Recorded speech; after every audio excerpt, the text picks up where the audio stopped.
지금부터 2021년도 하반기 장학생 명단을 발표하고 장학금 전달식을 갖겠습니다. 본교회 장학위원회는 규정에 따라 믿음 장학생 4명과 봉사 장학생 7명을 선정했습니다. 총 지급 금액은 450만 원입니다. 호명하면 앞으로 나오시기 바랍니다. 믿음 장학생 고등부 안근형, 최민경, 중등부 남주현, 이예준. 다음 봉사 장학생 민태식, 설유진, 지승환, 윤홍철, 이현지, 설재현, 임도현. 다 나오시기 바랍니다.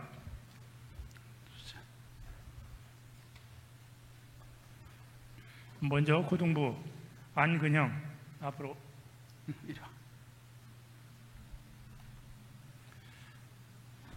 장학증서 믿음 장학생 성명 안근형.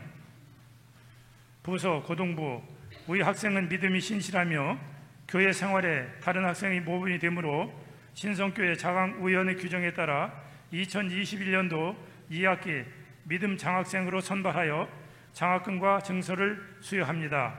2021년 8월 29일 기독교 대한성결교회 신성교회 담임목사 신윤진. 예, 박수로 축복하겠습니다. 다음 최민경. 장학증서 믿음 장학생 최민경 고등부. 내용은 전과 같습니다.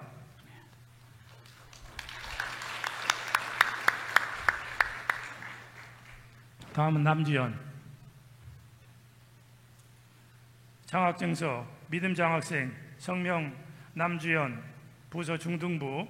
우리 학생은 믿음이 신실하며 교회 생활에 다른 학생이 모범이 되므로 신성교회 장학위원회 규정에 따라 2021년도 2학기 믿음 장학생으로 선발하여 장학금과 증서를 수여합니다. 2021년 8월 29일 기독교 대한성결교회 신성교회 담임목사 신윤진. 축하합니다. 다음은 이예준. 장학증서 믿음 장학생 이예준 중등부. 내용 전과 같습니다. 축하해요. 다음 민태식. 장학증서 봉사 장학생 성명 민태식, 부서 청년부. 우리 학생은 신실한 믿음과 투철한 사명감으로 교회의 부서에서 성실하게 봉사하여 다른 사람의 모범이 되므로 교회 장학위원회 규정에 따라 2021년도 2학기 봉사 장학생으로 선발하여 장학금과 증서를 수여합니다. 2021년 8월 29일 기독교 대한성결교회 신성교회 담임목사 신윤진. 축하해. 다음 설유진. 봉사장학생 설유진. 내용은 전과 같습니다. 축하해. 다음 지승환. 봉사장학생 지승환. 내용은 전과 같습니다. 축하해요. 다음 윤홍철. 봉사장학생 윤홍철. 내용은 전과 같습니다. 축하해. 다음은 이현지. 봉사장학생 이현지. 내용도 전과 같습니다. 축하해. 다음은 설재현. 봉사장학생 설재현. 내용도 전과 같습니다. 축하해요. 다음은 임도현. 봉사장학생 임도현. 내용은 전과 같습니다. 축하해. 차렷 뒤로, 앞에 차렷 뒤로 돌지 말고 먼저 목사님께 인사. 예. 뒤로 돌아 들어가서. 성도님께 인사. 네, 들어가세요. 네, 이상으로 2021년도 하반기 장학금 전달식을 모두 마치겠습니다. 자, 하나님의 말씀을 함께 보겠습니다. 오늘 우리에게 주시는 하나님의 말씀은 사도행전 27장 24절과 25절 말씀입니다. 신약성경 사도행전 27장 24절에서 25절까지의 말씀을 함께 보겠습니다.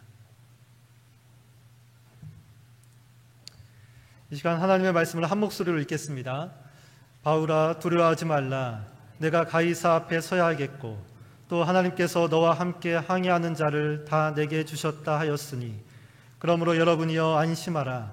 나는 내게 말씀하신 그대로 되리라고 하나님을 믿노라. 아멘.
이제 말씀을 듣습니다. 담임 목사님 나오셔서 부르심을 위한 보호를 믿으라 라는 제목으로 말씀을 전하십니다. 큰 은혜 받으시기 바랍니다.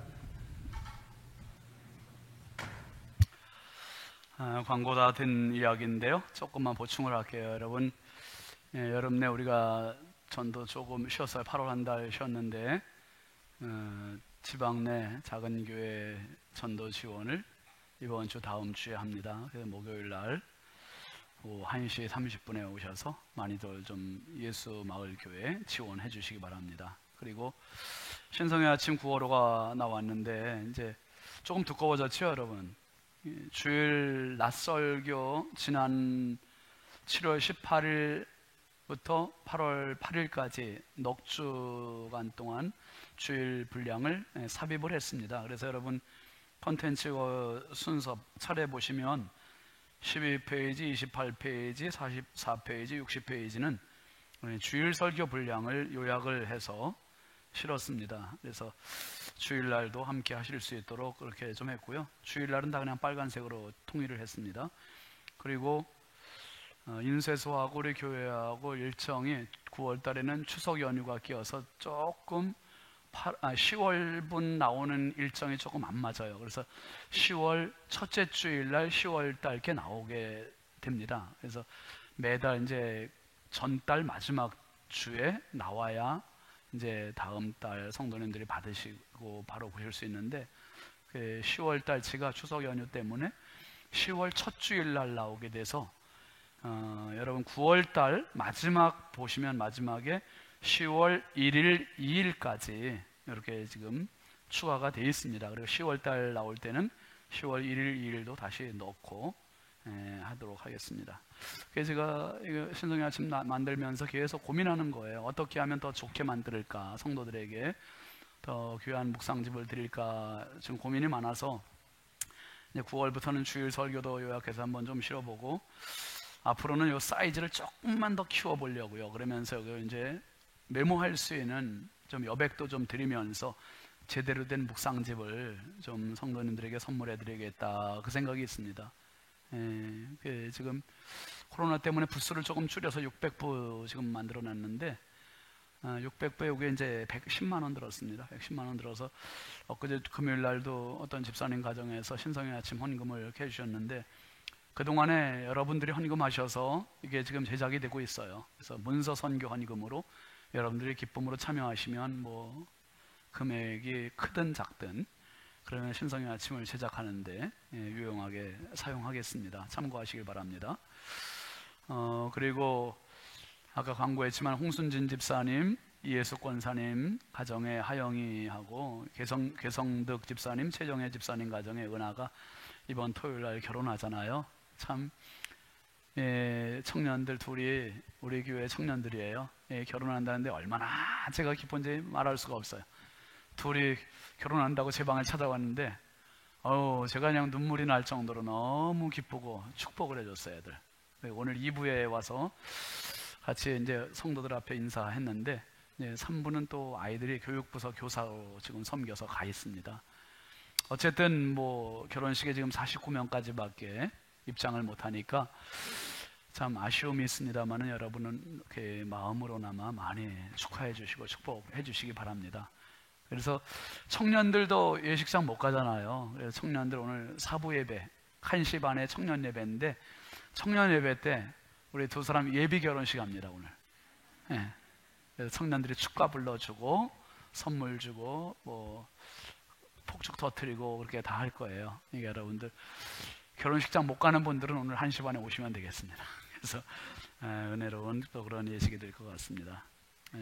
그리고 여름 성경학교 유치부, 유년부, 초등부, 중등부, 고등부까지 청년들도 지금 성경학교가 어제까지 이제 잘 맞춰졌고요.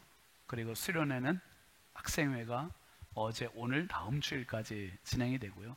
그래서 청년들은 이제 9월 달에 있습니다. 여러분 많이 기도해 주시고 후원해 주시기 바라고요. 교사들이 참 많이 수고했습니다. 이번에 우리 교사들 한번 격려의 박수하겠습니다. 고맙습니다. 목회 이야기 한번 잠깐 읽겠습니다. 주보 봐주시죠. 꿈. 1963년 8월 28일 어제 날짜입니다. 마틴 루터 킹 목사님은 미국 워싱턴 링컨 기념관 앞에서 나에게는 꿈이 있습니다로 시작되는 연설을 했습니다. 흑인에 대한 인종차별이 심각하던 시절 킹 목사님의 연설은 흑인 인권운동을 촉발시키고 흑인과 백인이 공존하는 세상을 꿈꾼 위대한 연설이었습니다. 1964년 미 의회는 흑인보호법을 통과시키므로 공공장소에서의 인종차별을 금하고 모든 시민들에게 동등한 투표권을 부여하며 평등한 교육 기회를 보장했습니다. 한 사람의 꿈이 그 사람에게서 멈추지 않고 모든 흑인들의 희망이 된 것입니다. 교회는 꿈이 있습니다. 부모 세대와 자녀 세대가 함께 어우러져 하나님을 예배하는 거룩한 공동체를 이루는 꿈입니다. 자녀들에게 신앙이 계승되지 않으면 희망은 없습니다. 부모 세대와 자녀 세대 간 믿음의 고리가 단절되면 가정 붕괴는 시간 문제입니다. 밀려오는 세속의 거센 물결은 아이들 힘으로 버텨낼 수 없는 강력한 도전이기 때문입니다. 신앙이 계승되고 믿음의 가정 공동체가 되는 꿈은 모든 가정에서 일어나고 이루어져야 할 비전입니다. 이런 꿈을 안고 코로나 상황 가운데에서도 자녀들을 위한 여름 성경학교와 수련회를 진행했습니다. 식사 시간을 피하고 마스크 쓰고 방역을 철저히 하면서 성경 속으로 들어가려는 노력이 마파람에 저항하는 몸부림 같지만 여기에서 꿈이 키워지고 실력이 키워지는 것입니다. 세상에 휩쓸리지 않는 자녀, 요셉 같은 믿음의 자녀를 키울 수만 있다면 오늘의 악전고투는 교회의 꿈을 이루어내는 산실이 될 것이라 믿습니다. 다 같이 교사들의 땀과 부모님들의 기도와 자녀들의 참여가 내일의 신성을 이루어갈 꿈입니다. 우리 교사들 수고 많았고요. 제가 어제 유년부 초등부 이제 폐회배 설교하러 갔었어요. 애들 설교해 줬는데 제가 여러분 설교하면 시간이 빨리 끝나지도 않잖아요. 어른들 설교하는 만큼 설교했어요. 어제 한 30분 넘게 설교했거든요. 근데 애들의 집중력이 얼마나 뛰어나요? 막 빨려 들어와요. 와. 애들이 잘 안 들으면 그냥 5분 내에 끝내려고 그랬는데 막 빨려 들으니 어떻게 끝내요, 애들? 그래서 같이 그냥 부흥회 같이 막 설교를 애들 해줬어요, 애들. 그러면서 꿈이 있는 거예요. 진짜 이 애들을 세상에 뺏기지 말아야 되겠다. 세상 문화, 세상 죄악, 세상 타락에 얘들 뺏기면 안 되잖아요. 그래서 여러분, 우리 교사들도 씨름하고 저도 씨름하고 교육자들도 씨름하고 그 애들 잘 믿음으로 키워야 돼요. 그래서 우리 이제 공식적으로 언제 제가 발표할 기회가 있겠지만은 당회에서 우리 함께 지금 계획하고 있습니다. 우리 아이들이 쓰는 공간 2층을 전면 리모델링 해주려고 그래요. 네, 그래서 1층, 2층 그리고 4층 유아실, 5층, 6층까지 아주 애들을 쓰는 공간을 정말 앞으로 30년, 자녀 세대 30년을 바라보는 그런 프로젝트를 한번 좀 정말 멋있게 좀 해주고 싶어요. 이게 저의 마음이고 우리 장로님들 마음이고, 그래서 우리 교회가 누구나 다 오고 싶어하는, 그래 와서 좀 쉬고 자녀들도 안락하게 공간에서 예배 드릴 수 있는 그런 시스템을 좀 마련해 주려고 합니다.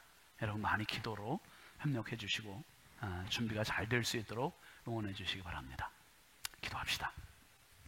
하나님 감사합니다. 너무 귀한 교회, 은혜로운 교회에서 신앙생활함이 축복이고 감사입니다. 아버지, 이 시간에 주의 말씀 들으려 하오니 성령께서 종의 입술을 사용하여 주옵소서. 말씀하여 주옵소서. 성도들의 마음 문이 활짝 열어지게 하여 주시고 아멘으로 화답하게 하여 주옵소서. 하나님의 말씀은 살았고 운동력이 있어 좌우의 날선 어떤 검보다도 예리하다 하였습니다. 주여, 말씀이 힘이 되게 하시고 말씀이 치료가 되게 하시고 말씀이 능력이 되게 하여 주시옵소서.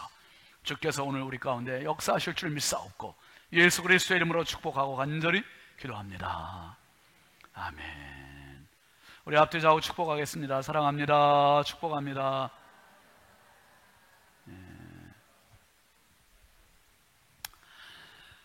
금년도 우리 교회 표 같이 하겠습니다. 하나님만 바라라. 오늘 말씀 제목 같이 하시죠. 부르심을 위한 보를 믿으라. 여러분, 석주에 걸쳐서 지금 계속 사도행전 27장 22절부터 25절까지 말씀을 계속 지금 우리가 되새김질을 하고 있습니다. 이유가 있어요. 이 말씀은 너무너무 중요한 말씀이기 때문이에요. 진도를 나갈 수가 없어요. 계속 머물러 있는 겁니다, 여러분. 특별히 성경책은 부르심의 책입니다.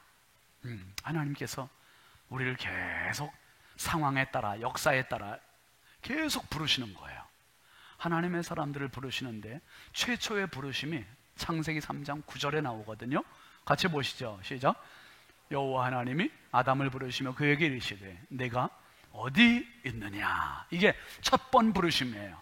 아담에게 내가 어디 있어 찾으시는 거지요. 참 안타깝게도 이 질문에 대해, 부르심에 대해서 사람의 대답은 10절 말씀에 보면 이르되 내가 동산에서 하나님의 소리를 듣고 내가 벗었으므로 두려워하여 숨었나이다. 죄 지으면 숨게 되어 있어요. 타락하면 숨게 되어 있고요, 잘못하면 숨게 되어 있는 거예요. 두려워서 숨었나이다. 이게 첫 번째 사람의 대답이었습니다. 하나님 저 여기 있어요 하고 대답하고 나온 게 아니라 하나님 앞에 숨었습니다.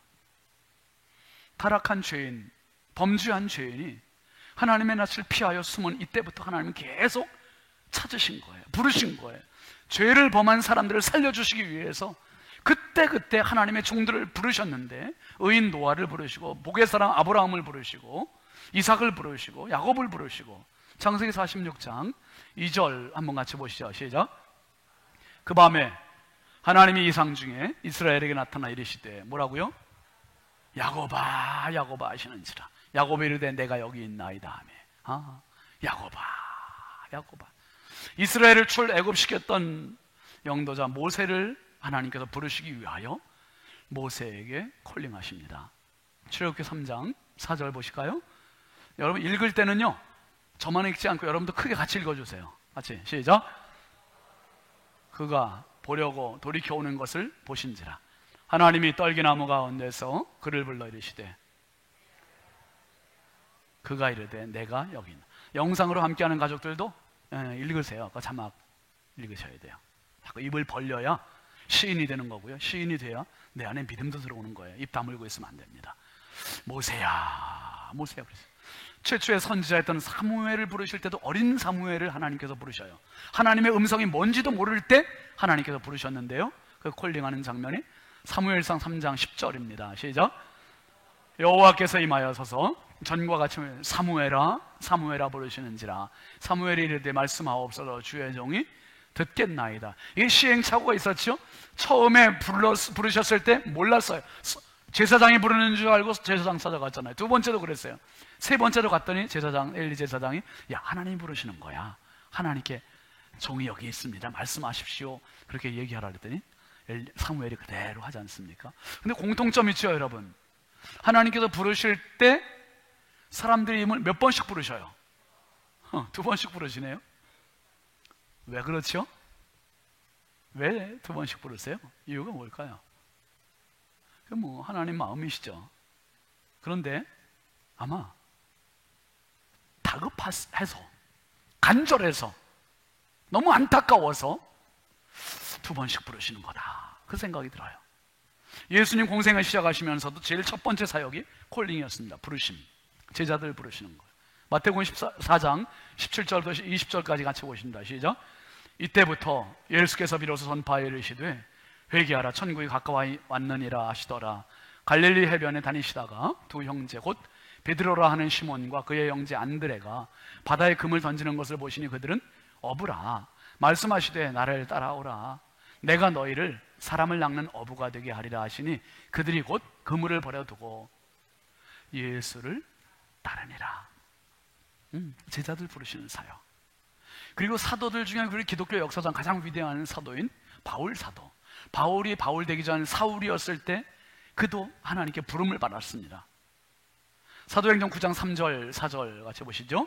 사울이 길을 가다가 다메섹에 가까이 이르더니 호련히 하늘로부터 빛이 그를 둘러 비추는지라. 땅에 엎드려져 들음에 소리가 있어 이르시되 사울아 내가 어찌하여 나를 박해하느냐 하시거늘. 하나님은 모르시는 이름이 없으세요. 모르시는 사람이 없으세요. 아무리 무식한 사람도, 아무리 돈 없는 사람도, 아무리 병약한 사람도 하나님은 다 알고 계세요. 오늘 하나님께서 저와 여러분을 다 알고 계심을 믿으시기 바랍니다.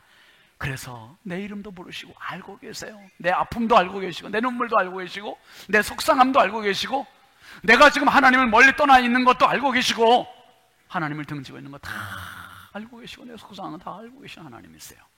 하나님 다 알고 계세요. 바울 사도가 하나님의 부름을 받아서, 이 부르심이 얼마나 강력했으면 1차 전도 여행 하잖아요, 2차도 가자, 3차도 가잖아요.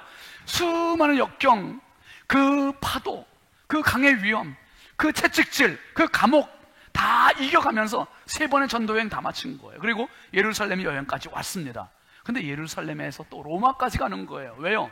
자기의 프로젝트, 자기 계획, 자기 의지가 아니라 하나님의 강력한 부르심 때문에 가는 거예요. 부르심 때문에. 근데 부르심 때문에 가는데 너무나 큰 위험에 봉착하잖아요. 그게 뭡니까? 유라굴로라고 하는 거대한 풍랑이에요.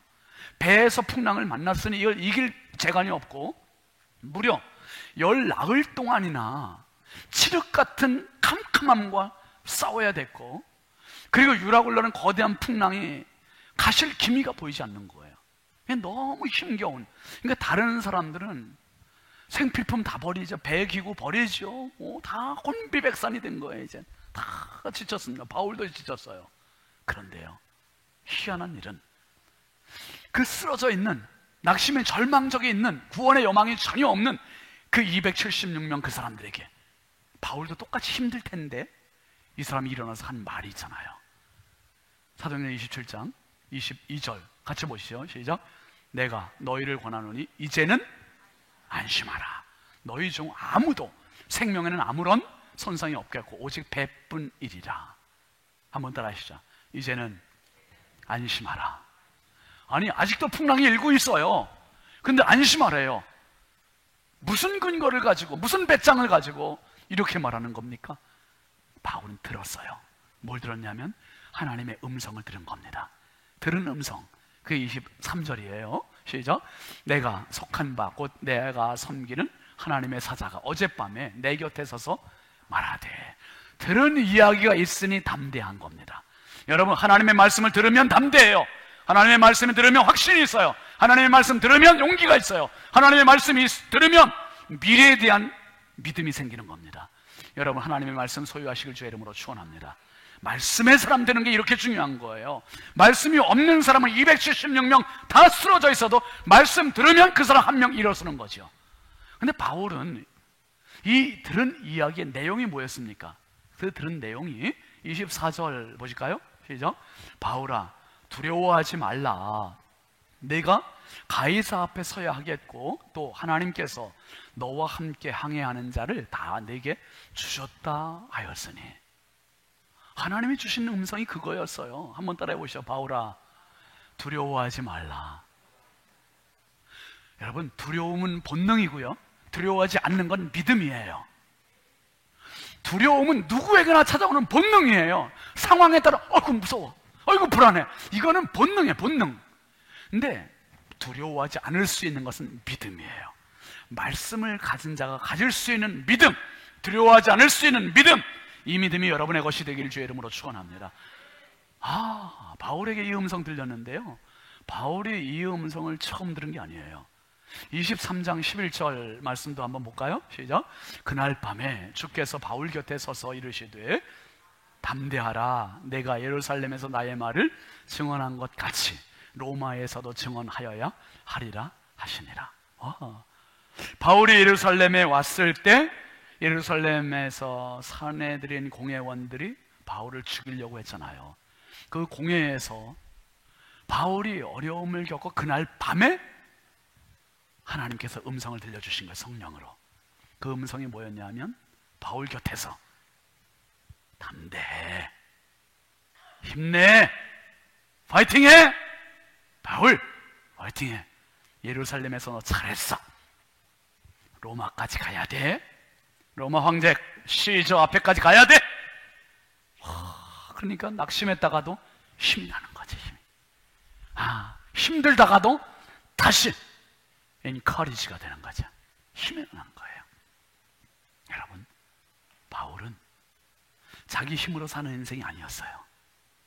부르심 때문에 주어지는 담력, 부르심 때문에 주어지는 보호, 부르심 때문에 주어지는 은혜, 이것 때문에 이 바다 위에서도, 이 풍랑 가운데에서도 그 자리에서 일어나서 그 많은 사람들에게 여러분 이제는 안심하세요, 이렇게 이야기할 수 있는 겁니다. 하나님의 보호를 믿는 거예요. 그러니까 풍랑 속에서 어떻게 주의 음성 듣지? 그 요란한 풍랑 물소리 때문에 아무 소리도 안 들리는데, 한번 따라해 보실까요? 기울이면 들린다. 귀 기울이면 들려요. 다시 하시죠. 집중하면 들린다.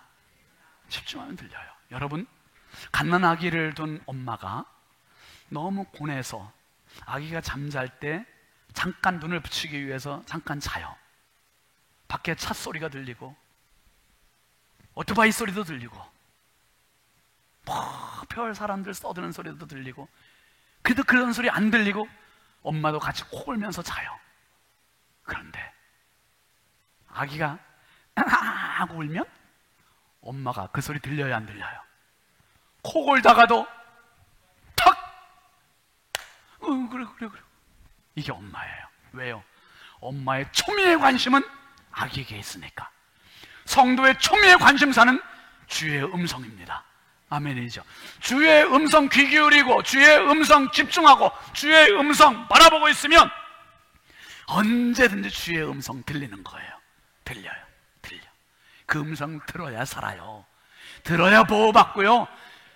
그러니까 부르심 받으니 바울이 이 풍랑 가운데에서도 보호해야 되는 확신, 로마까지 가는 확신, 그러니까 최소 바울에게는 두 가지 확신이 있는 거예요. 첫 번째 확신은 나는 죽어도 어디까지는 갈 수 있다. 로마까지 갈 수 있다. 왜? 누가 말씀하셨으니까. 하나님 말씀하셨으니까 간다는 거예요. 그리고 두 번째 뭡니까? 아무리 어려워도 나는 죽는다, 안 죽는다?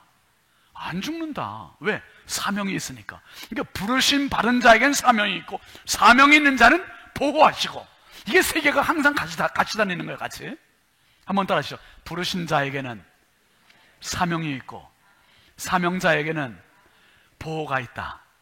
아멘이시죠? 보호가 있는 거예요. 여러분, 생존을 위해서 아둥바둥되는 사람은 치열한 경쟁을 하면서 초라해지고 비참해지기 쉬워요. 그런데 사명에 붙들려서 부르심을 가지고 가는 사람은 초라해지지 않아요. 담대해요. 담력이 있어요. 그리고 안전해요. 보호를 받는 겁니다. 그 더 높은 부르심이라고 하는 책이 있거든요. 이 책인데 원어는 Living Above the Snake Line이라고 돼 있어요. 뱀의 선 위의 삶이라는. 뱀의 선이 뭔지 잘 감이 안 오시죠? 이제 설명을 드릴게요. 제임스 말론이라고 하는 그 말씀 사역자가 쓴 책이에요. 근데 이 책에 보면은 처음에 시작에 사탄은 패배했다로부터 시작을 해요. 창세기 3장에 사탄은 패배했다. 여러분, 사람을 타락하게 범죄하게 했던 장본인이 마귀 사탄이잖아요. 사탄이 사람을 범죄하게 했어요. 그 이후로 사람도 저주의 심판을 받았고 뱀도 사탄도 저주의 심판을 받았어요. 그 중에 먼저 사람에게 하나님께서 저주의 심판을 말씀하시는 장면이 창세기 3장 19절입니다. 같이 읽어보죠. 내가 흙으로 돌아갈 때까지 얼굴에 땀을 흘려야 먹을 것을 먹으리니 내가 그것에서 취함을 입었음이라. 너는 흙이니 흙으로 돌아갈 것이니라 하시니라. 여기서 중요한 말이, 한번 따라하시죠. 너는 흙이니 흙으로 돌아갈 것이니라. 흙이니 흙으로 돌아간다는 거예요.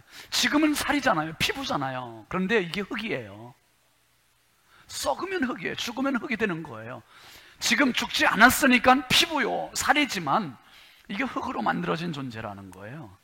여러분, 진흙 있잖아요. 진흙을 어려서 이제 진흙으로 사람 모형 만들어 놓고 그거를 그냥 만들지 않고 그냥 물을 막 칠해가면서 번들번들하게 하면 아주 피부가 뽀얗게 되잖아요.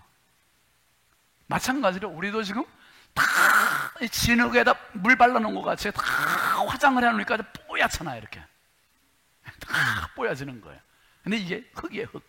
흙이니 흙으로 돌아가. 이게 우리의 정체고 우리의 본질이고 본 모습이에요. 요거 잘 기억하세요. 그 다음에 마귀에게 하나님 저주의 심판 말씀하세요. 14절인데요 같이 보시죠. 시작.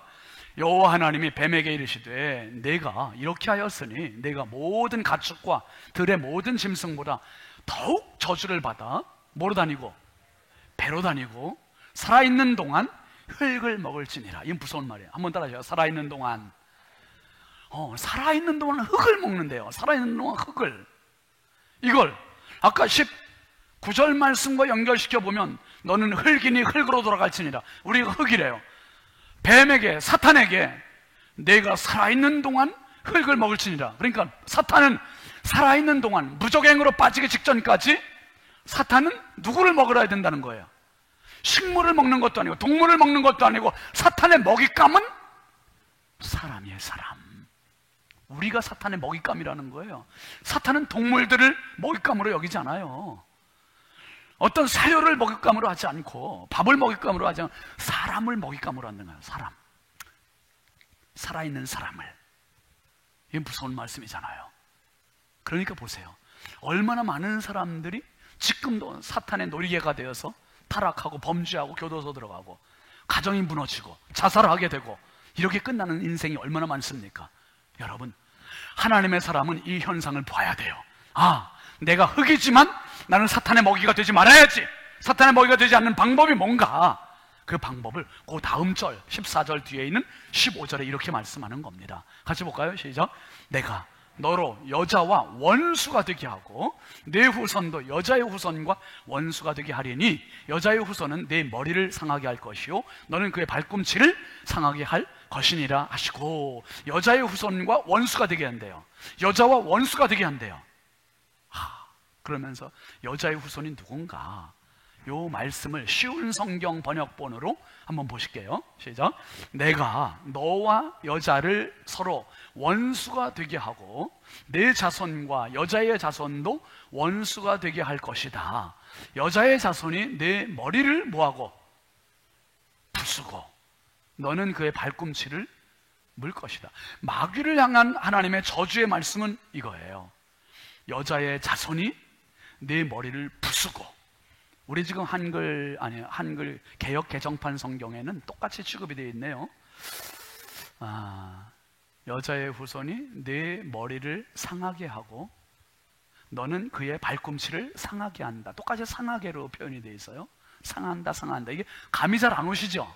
근데 쉬운 성경엔 감이 확 오죠? 여자의 후손은 내 머리를 어떻게 하고? 박살내고. 이러니까 확 오죠? 박살내고, 머리를 박살낸다, 머리를 부순다, 머리를 짓누른다. 그 다음에 너는 그의 발꿈치를 뭐한다? 상한다는 표현이 아니라 물 것이요. 뱀이 문다는 거예요, 발꿈치를. 그러니까 이 말씀이 그 영어 성경 NIV에는 이렇게 되어 있어요. 끝 부분이 He will crush your head and you will strike his heel 그랬어요. 여기서 crush라는 말이 상한다는 말 이상의 의미가 있습니다. 어떤 의미냐면 짓누른다, 부수다, 깨트리다, 박살낸다. 아주 심하면 그런 표현까지 있는 거예요. 이 크러쉬한다는 거예요. 여자의 후손이 너를 크러쉬한다, 박살낸다, 짓누른다, 짓밟는다. 그러니까 머리가 공격할 수 있는 모든 기능을 완전히 불구로 만들어버린다 그 말이에요. 불구로, 장애로 만들어버린다. 그 다음에 You will strike his heel. 너는 그의 힐을, 발꿈치를 어떻게 한다? 스트라이크한다. 스트라이크네. 친다, 공격한다. 이런 거예요. 그러니까 문다. 여러분 새 구두를 신는다든지 새 운동화를 신으면 발꿈치 어떻게 되죠? 쓰러졌잖아요. 상하잖아요. 그런데 데일밴드 하나 딱 붙이면 그럼 뭐 며칠 지나면 또 괜찮아지는 그 정도. 예수님 십자가에 달린 여자의 후손, 여자의 자손은 이 세상에 남자의 자손뿐이지 여자의 자손이 없어요. 저도 남자의 후손이고 여러분도 남자의 후손, 다 남자 여자 할 것 없이 다 남자의 후손이에요. 왜요? 남자와 여자 사이에서 남자의 씨를 통해서 태어난 사람들이기 때문에. 근데 여자의 후손은 인류 중에 단 한 명밖에 없어요. 누굽니까? 성령으로 잉태하사 동정녀 마리아에게서 나신 예수 그리스도. 아멘이시죠? 예수님만이 전능하신 하나님에 의해서 성령으로 잉태되고 동정녀 수처녀인 마리아의 몸에서 몸을 빌어서 이 세상에 오신 분입니다. 여자의 후손이에요. 여자의 후손. 남자의 후손으로 와서는 원죄가 이 원죄의 고리를 끊을 수 없으니까 누구든지 우리를 위해서 대신 죽어줄 수 있는 자격이 없어요. 자격 미달. 근데 여자의 후손만 자격 충분. 그래서 예수님이 여자의 후손으로 이 땅에 오신 거고, 여자의 후손 되신 예수 그리스도가 사단의 머리를 크러쉬해버린다니. 크러쉬. 무서운 표현이죠. 무서운 표현이에요. 이 사실은 모두에게 적용이지만 특별히 여자의 후손을 믿는, 예수 그리스도를 믿는 자에게 해당됨을 믿으시기 바랍니다. 로마서 8장 35절 말씀 한번 보세요. 시작. 누가 우리를 그리스도의 사랑에서 끊으리요? 환난, 곤고, 박해, 기근, 적신, 위험, 칼이냐. 가장 두려워하는 문제, 가장 힘들어하는 문제, 세상 살면서 정말 우리가 무서워하는 상대가 이런 거예요. 뭡니까? 환난, 곤고, 박해, 기근, 적신, 위험, 칼. 이런 것들은 한마디로만 사단의 공격입니다. 원수 마귀의 공격입니다. 그런데 이런 것보다 상위의 강력한 힘이 뭐냐? 그게 바로 이거예요. 한번 따라하시죠. 그리스도의 사랑. 그리스도의 사랑. 그리스도의 사랑. 예수 그리스도의 사랑이 이 모든 사단의 공격을 완전히 상위하는 그런 강력한 힘이라는 거예요. 아, 예수 그리스도의 사랑으로 사단은 패배했다. 예수 그리스도의 죽으심으로 사탄은 패배했다. 역으로 우리에게는 승리가 주어짐을 믿으시기 바랍니다. 아, 사탄은 패배요, 성도에게는 승리. 그래서 37절 말씀에 바울은 이렇게 선포하는 겁니다. 시작. 그러나 이 모든 일에 우리를 사랑하시는 이로 말미암아 우리가 어떻게 이겨요?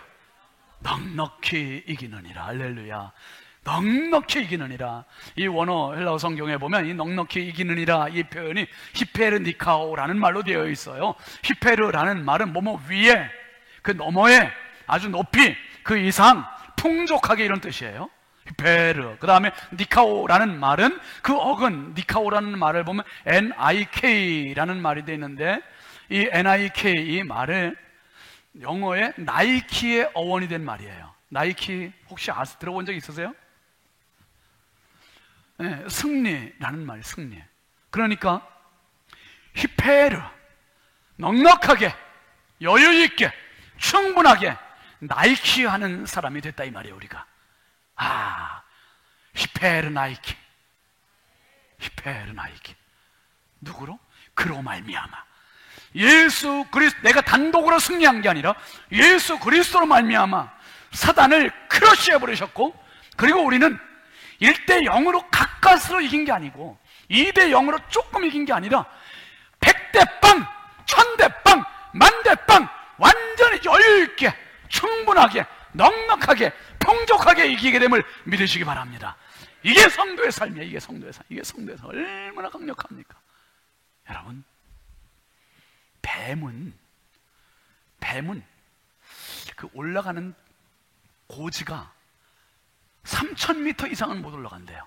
그래서 3000m 이상, 해발 3000m 이상의 고도에는 뱀이 없대요. 참고로 3000m 이상 되는 높이에는 나무들도 군락을 이루질 못해요. 추위도 있고 또 거기에는 온도도, 기온도 많지 않고, 그래서 잘 3000m 이상에서 못 살아요. 참고로 우리나라는 백두산이 2774m잖아요. 3000m 되는 데가 없어요. 그런데 이 뱀이 못 올라가는 그 자리, 그래서 시편 기자가 이렇게 이야기하는 거예요. 시편 91편 1절부터 3절까지 한번 같이 볼까요?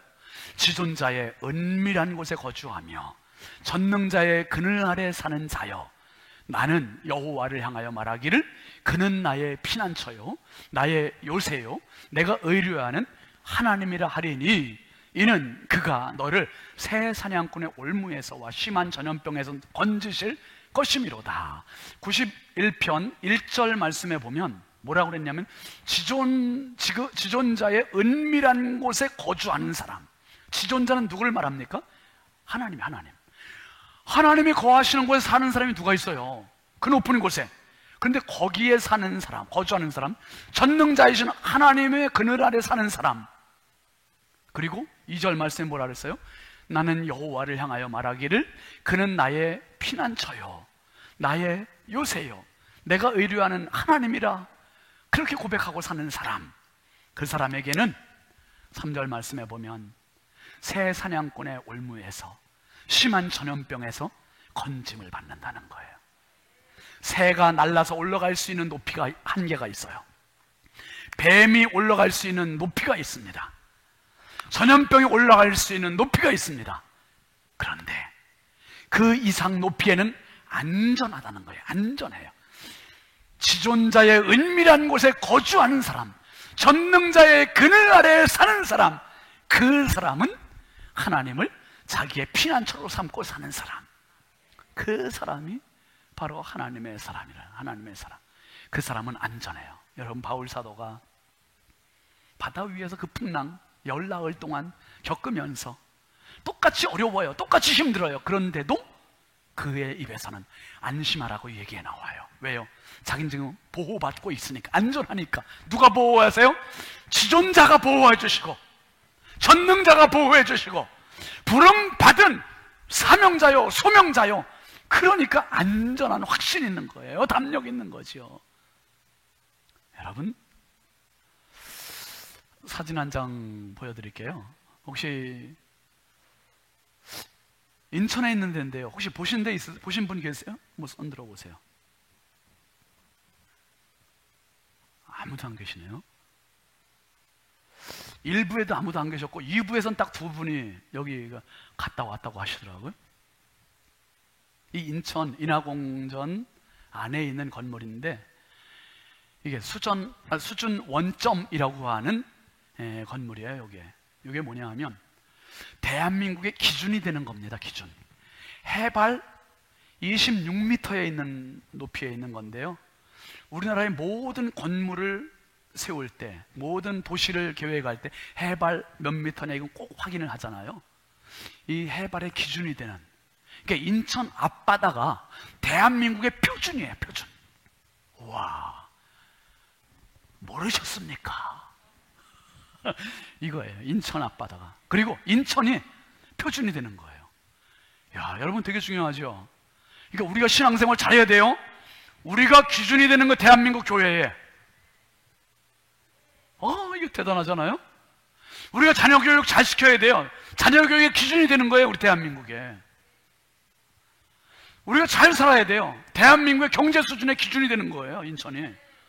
와, 이 그림은, 이 도표는 인천 앞바다 오른쪽에 평균 해면입니다. 인천만이 기준이 돼서 26.687m 위치에 수준 원점이라고 하는 인하공업대학 전문대학 안에 저 건물 조그만 게 있는데, 여기로부터 백두산은 2774m가 있는 거고, 여기로부터 한라산은 1950m가 있는 거고, 여기로부터 에베레스트 산이 8884m가 있는 거고, 인천에서 제일 높은 계양산이 395m, 인천 대공원 뒤에 있는 소래산이 299m.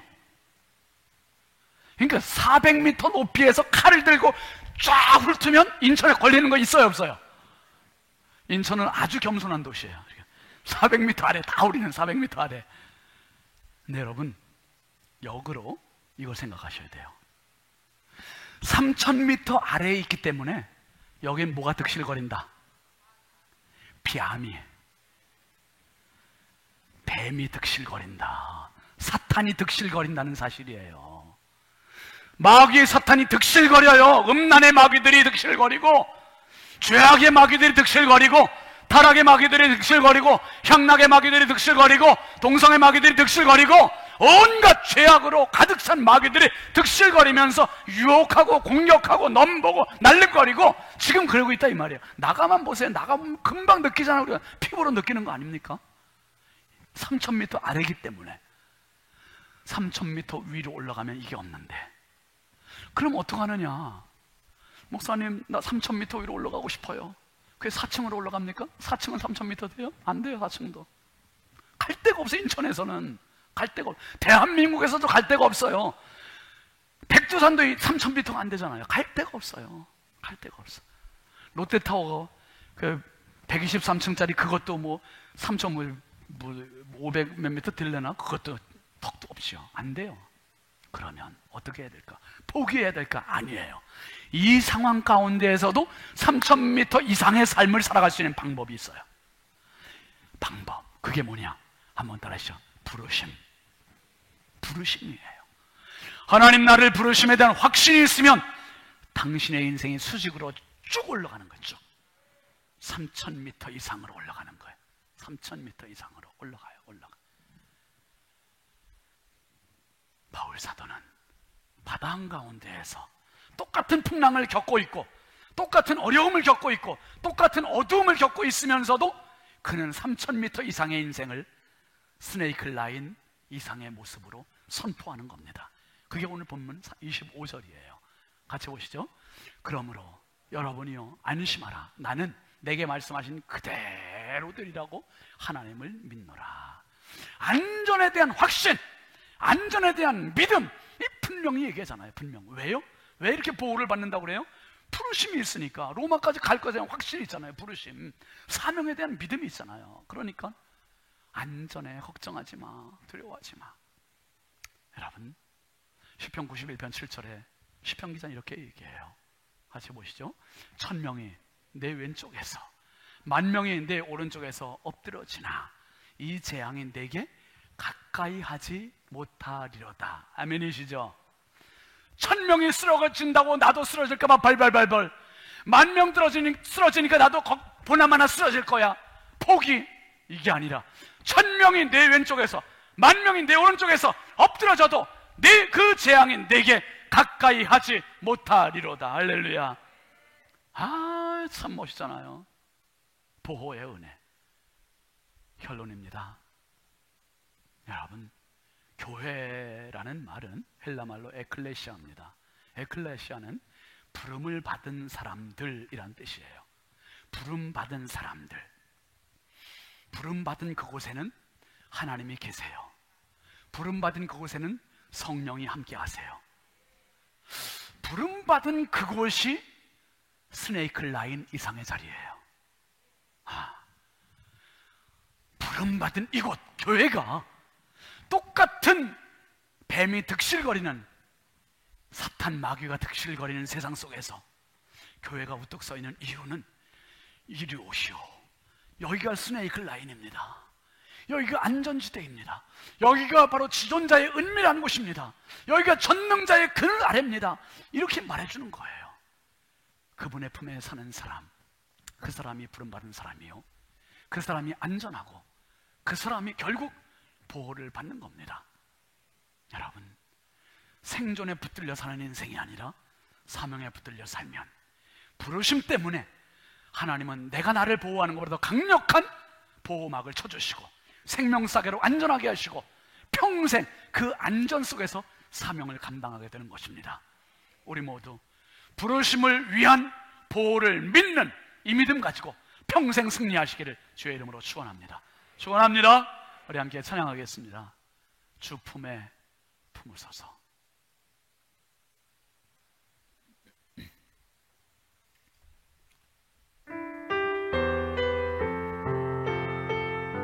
주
잠잠히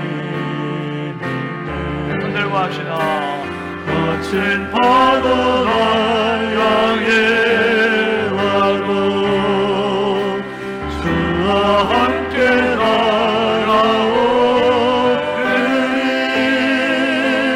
높은 가운데 나의 영혼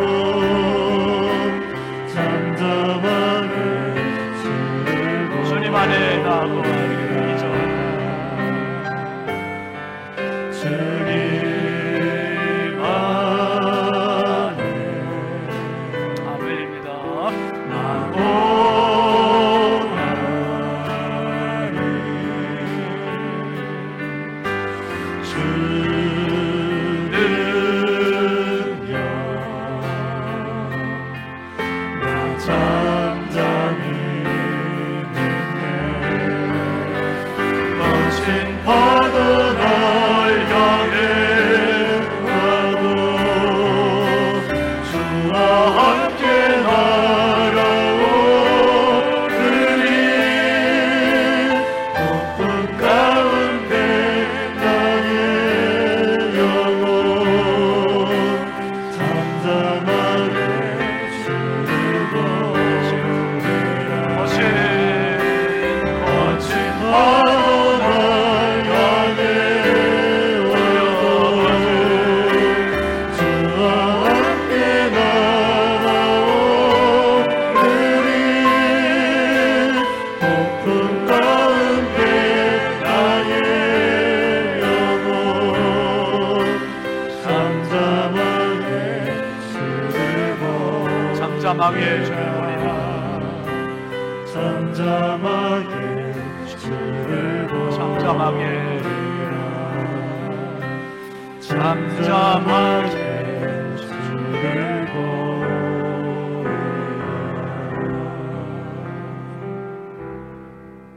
하나님 아버지, 우리가 사는 세상이 사단 마귀로 가득한 득실거리는 그러한 세상임을 깨우쳐 주신 것 감사합니다. 3000m 아래 스네이크 라인 아래에 살고 있는 우리들, 어쩔 수 없는 죄의 유혹과 공격 앞에 노출되어 있는 연약한 모습입니다. 그럼에도 불구하고 풍랑 속에서조차도 의연하게 혼자 우뚝 섰던 바울과 같이 부르심 앞에 보호를 받는 바울처럼 하나님이 코로나 풍랑 가운데에서조차 이 사탄 마귀의 공격 앞에서조차 스네이크 라인 위에 있는 참 지존자의 은밀한 곳에 거주하고 전능자의 그늘 아래 사는 하나님의 백성들 되게 하여 주옵소서. 부르심 받은 자로서 보호받으며 사명 감당하는 우리 신성의 모든 가족들 되게 하옵소서. 예수 그리스도의 이름으로 축복하고 기도합니다. 아멘. 우리 하나님께 영광의 박수합시다. 할렐루야. 앞뒤 좌우 이렇게 인사하세요. 당신은 스네이크 라인 위의 사람입니다. 아멘이시죠? 우리 환영을 못했는데 황현경 어리지? 우리 사람 신랑 왔어요? 임형윤 우리 신랑. 아유, 우리 부부가 이제 신혼부부입니다. 신혼부부. 잠깐 일어나 봐봐요. 우리 박수로 뜨겁게 축복합시다. 같이 일어나. 같이. 아유, 축복해요. 행복하세요. 네, 감사합니다. 우리 파송 찬송하겠습니다.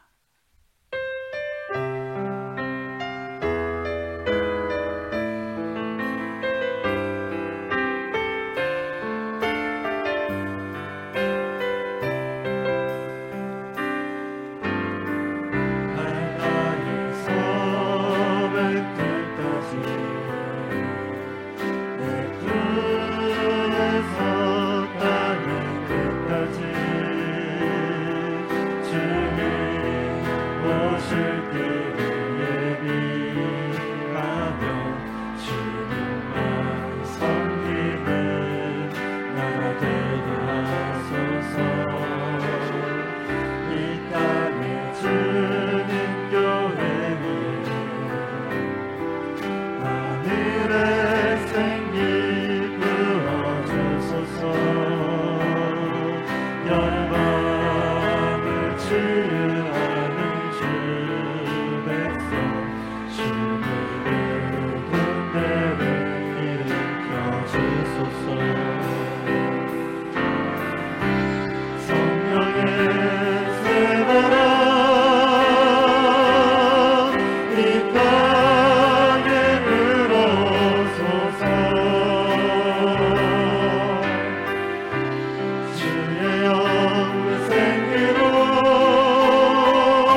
이제는 우리의 비참했던 인생을 스네이크 라인 위의 인생으로 만들어주신 주 예수 그리스도의 은혜와 하나님 아버지의 완전하신 사랑하심과 지금도 스네이크 라인 위에서 날마다 시존자의 은밀한 곳에 거하게 하시는 성령님의 감화 감동 내주 교통 역사하시는 은총이 평생 부르심을 위한 보호의 믿음을 가지고 승리하기로 다짐하는 사랑하는 신성의 가족들 머리머리 위에, 이 말씀을 영상으로 함께하는 모든 믿음의 성도들 머리머리 위에, 이 나라 이 민족 위에 이제부터 영원토록 함께 하시기를 간절히 축원하옵나이다.